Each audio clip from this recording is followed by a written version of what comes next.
ஸ்பேஸை பற்றி ரிசர்ச் பண்ணுறதுக்கு ஒவ்வொரு நாடும் ஒவ்வொரு நாளும் அவங்களால ஆன முயற்சிகளை எடுத்துக்கிட்டு தான் வராங்க.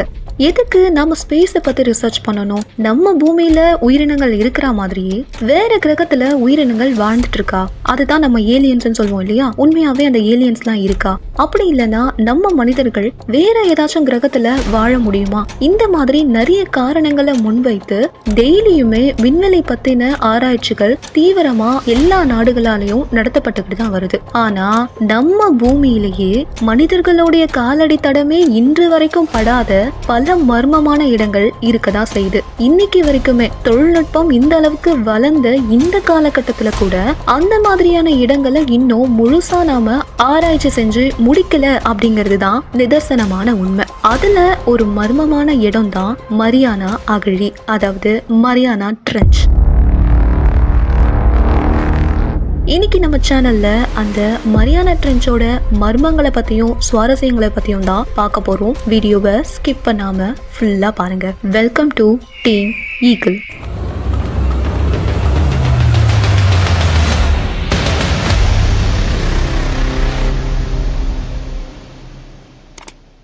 எதனால மரியானா அகழியில கால் வைக்க தெரியல, ஏன் முடியல, அதுக்கான காரணங்கள் என்ன, அதை பார்க்கலாமா?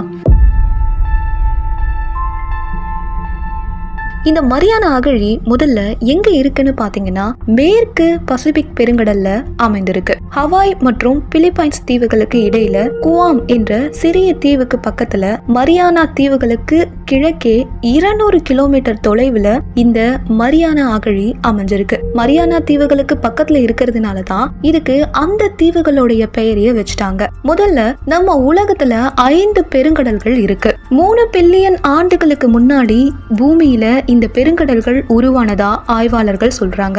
இந்த பெருங்கடலோட ஆழமான பகுதியை தான் அகழி அப்படின்னு சொல்லுவாங்க. எப்படி நம்ம நிலத்துல சமவெளி, பள்ளம், உயர்ந்த மலை இதெல்லாம் இருக்கோ அதே மாதிரி கடலுக்கு அடியிலையும் இருக்கு. சொல்ல போனா பசிபிக் பெருங்கடலை சுத்தியே பல எரிமலைகள் தொடர்ச்சியா அமைந்திருக்கு. அதுக்கு பசிபிக் நெருப்பு வலயம் அப்படின்னு பேரு. இந்த பசிபிக் பெருங்கடல் தான் இருக்கிற பெருங்கடல்கள்லயே ரொம்பவே பெருசு. பூமியோட மொத்த பரப்பளவுல 1/3 பங்கு இந்த பசிபிக் பெருங்கடல் கொண்டிருக்கு அப்படின்னு சொன்னா உங்களால நம்ப முடியுமா? ஸ்பெயின் நாட்டை சேர்ந்த பெர்டினாண்ட் மெக்கல்லன் அப்படிங்கிற மாலுமி தான் முதல்ல இந்த பசிபிக் பெருங்கடலை கண்டுபிடிச்சு அதுக்கு பசிபிக் அப்படின்னு பேர் வைக்கிறாரு. பசிபிக் அப்படின்னா அமைதி அப்படின்னு அர்த்தம். இந்த பசிபிக் பெருங்கடல்ல தான் இந்த மரியானா அகழி அமைந்திருக்கு. பூமியிலேயே மிகவும் ஆழமான பகுதி இந்த மரியானா ட்ரென்ச் தான். இந்த மரியானா பகுதியோட ஆழத்தை ஆய்வு செய்வதற்காக 1872 இருந்து 1876 வரைக்கும் நிறைய முயற்சிகளை மேற்கொண்டாங்க. சேலஞ்சர் அப்படிங்கிற ஆய்வு கப்பலை பயன்படுத்தி இந்த மரியானா அகழியோட ஆழத்தை ஆய்வு பண்றதுக்காக போனாங்க.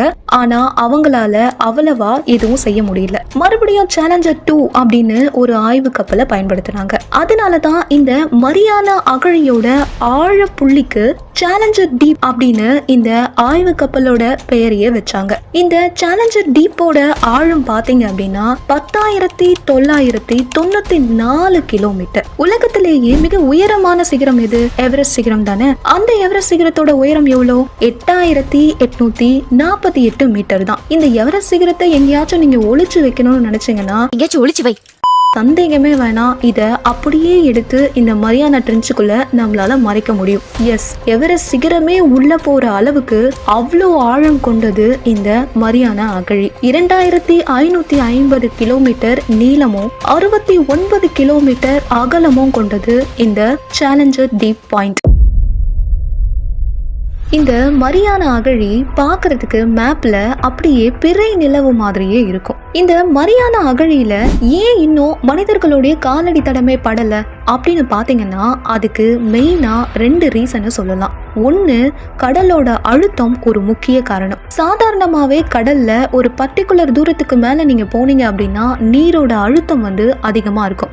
ஆய்வாளர்களுடைய கூற்றுப்படி சாதாரண கடலோட அழுத்தத்தை விட மரியானா அகழியில அழுத்தம் பாத்தீங்கன்னா 1000 மடங்கு அதிகமா இருக்குமா.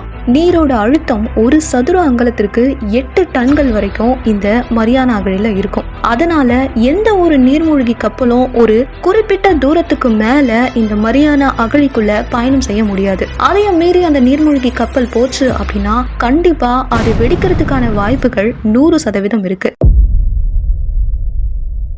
ஜூன் 18, 2023 அன்னைக்கு டைட்டன் அப்படிங்கிற நீர்மூழ்கி கப்பல் கூட வெடிச்சுது அப்படின்னு நம்ம நியூஸ்ல பார்த்திருப்போம். அதுக்கு காரணம் என்னன்னா நீரோட அழுத்தம் தான். அதே மாதிரி தான் இந்த மரியானா அகழிக்குள்ள போய் ஆய்வு செய்யணும் அப்படின்னா இந்த நீரோட அழுத்தம் ஒரு பெரிய சவாலா இருக்கும். ரெண்டாவதா பாத்தீங்கன்னா சூரிய வெளிச்சம். ஆழ்கடல்ல ஒரு 200 மீட்டர் ஆழம் வரைக்கும் மட்டும்தான் சன்லைட்டை உங்களால பார்க்க முடியும். அதுக்கும் மேல கீழே போக போக போக வெளிச்சம் சுத்தமா இருக்காது. இந்த கும் இருட்டுன்னு சொல்லுவாங்கல்ல, அந்த மாதிரி ஃபுல்லாவே இருட்டாயிடும். அப்படிப்பட்ட இருட்டுல ஆய்வு செய்யறது அப்படிங்கிறது இன்னொரு சவாலான விஷயம். அதனாலதான் இந்த ஆழ்கடலை ஆய்வு செய்ய யாராலையுமே முடியல. மரியானா அகழியில இருக்கிற இவ்வளோ சவாலான விஷயங்களையும் தாண்டி ஒரு 3 பேர் மட்டும் இதை ஆய்வு செய்யறதுக்கு தைரியமா முன் வந்து போனாங்க. அதுல 1960 தான் முதல் பயணம் ஆரம்பிக்கப்பட்டுச்சு. ஜாக்ஸ் பிகார்ட் மற்றும் லெப்டினன்ட் டான் வால்ஷ் அப்படிங்கிற இந்த 2 பேர் தான் முதல்ல மரியானா அகழிய ஆய்வு செய்யறதுக்காக பயணம் மேற்கொண்டாங்க. ஆனா அவங்க 20 நிமிஷம் மட்டும் தான் அங்க இருக்க முடிஞ்சது. அதுக்கு மேல அவங்களால அதுக்குள்ள இருக்க முடியல. அதனால அவங்களால போட்டோ வீடியோஸ்னு எதுவுமே எடுக்க முடியல. அதுக்கப்புறமா ஒரு 50 வருஷம் கேப். அது வரைக்குமே யாருமே இந்த ஆய்வு பயணத்தை மேற்கொள்ளல.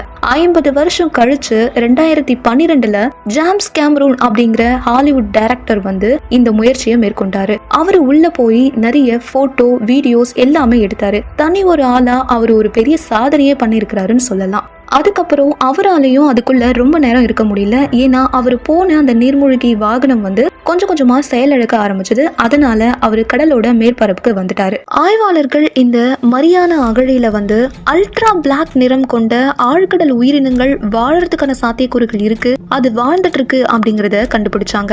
அடர்ந்த இருள்ல வசிக்கக்கூடிய இந்த உயிரினங்கள் அந்த கருமை நிறத்தை வேட்டையாடுவதற்காக பயன்படுத்துது. அது அல்ட்ரா பிளாக் நிறத்துல இருக்கிறதுனால வேட்டையாடி உயிரினங்களை சாப்பிடுறது அதுக்கு ரொம்ப ஈஸியா இருக்கு. Fang tooth, Pacific flash dragon, angler fish இதெல்லாம் இந்த அல்ட்ரா பிளாக் நிறம் கொண்ட உயிரினங்கள் தான். இந்த மீன்களோட தோல்ல பாத்தீங்கன்னா மெலனின் அதிகமா இருக்கும். இந்த நிறமிகள் பூமியின் அடர்ந்த கருப்பு நிற பொருட்கள்ல ஒன்றா இருக்கு. இந்த மரியானா அகழி நீரோட வெப்பநிலை பாத்தீங்கன்னா உறை பனின்னு சொல்லுவாங்கல்ல, அந்த வெப்பநிலையில இருக்கும். இந்த வெப்பநிலையில இவ்வளோ அழுத்தத்துல உயிரினங்கள் அங்க வாழ முடியுமா அப்படின்னா அங்க உயிரினங்கள் வாழுது அப்படிங்கறத ஆய்வாளர்கள் ரொம்ப அழுத்தம் திருத்தமா சொல்றாங்க.